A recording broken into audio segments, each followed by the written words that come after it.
I like the energy here. It's like strip club energy.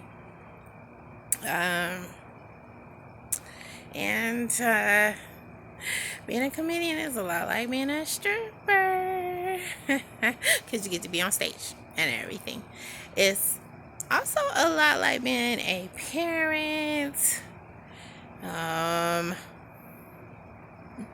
Scott Easton said it's because the kids run around naked all the time and ask for money. And it is for me because they throw building blocks instead of money and crumble up styrofoam and throw it everywhere. Yeah. Um, you might catch yourself sliding on a slipping slide instead of sliding down a pole too. Um, in addition to that, well, skip all that because I was gonna say something about needing your stockings, but you probably won't need your fishnets unless you are trying to catch a fish.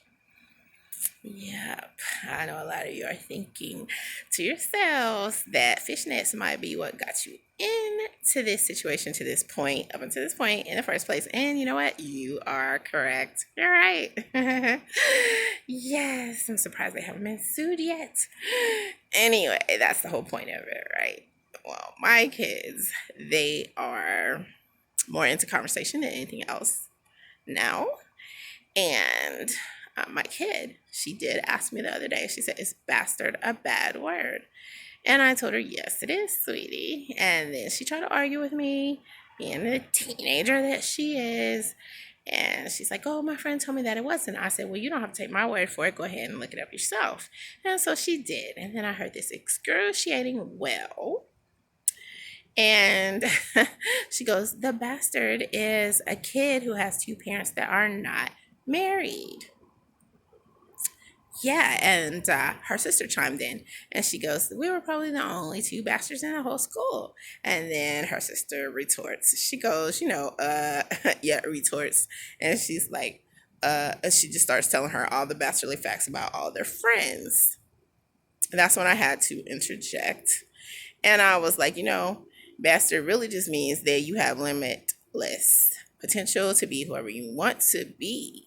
Because why do we have labels? We don't need labels. There are about 58 gender preference labels alone. And there's gender fluid, non-binary, binary. I mean, I'm getting to the point where I don't know if I'm having a mixed drink while tackling math or participating in a two-spirit seance type of, I don't know, what do you call it when you get rid of the spirits? Something where you get rid of the spirits, right? The when you do whatever it is, you get rid of the spirits, and then you get rid of them and you just snap it off like that, right? And then you what is it when you get rid of the spirits? See, the drinks are kind of strong at this brewery. I mean, I think I have to blame it on that. But an exorcism. Okay, I don't know if I'm participating in an exorcism of two spirits or just I don't know, dealing with some nonconformist energy. I mean, it's gotten to the point where, you know what, I was super surprised that I have been labeled as well. I have been labeled as a freak, and I'll be the one to tell you, if you're good in the bed, you might not want it to get out. I'm thinking about requiring a secret clearance the next time I hop in the bed with someone. That's how serious it is. I mean, because you can get to the point where you are doing every position of all the football teams in America a night, and that's just too much for me. That could get tiring. All I need is one position and one touchdown per game. Because I mean, you could do something that one time that you're like, nah, I don't even think I need to do that again because it's not for me.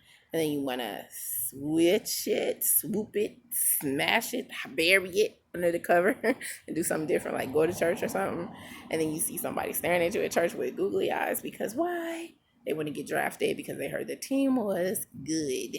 How does that happen? That's because the devil loves to hang out at church during downtime, all during the week. Wednesday night prayer meeting, all that. Can I get a witness? And I'm going to leave it right there.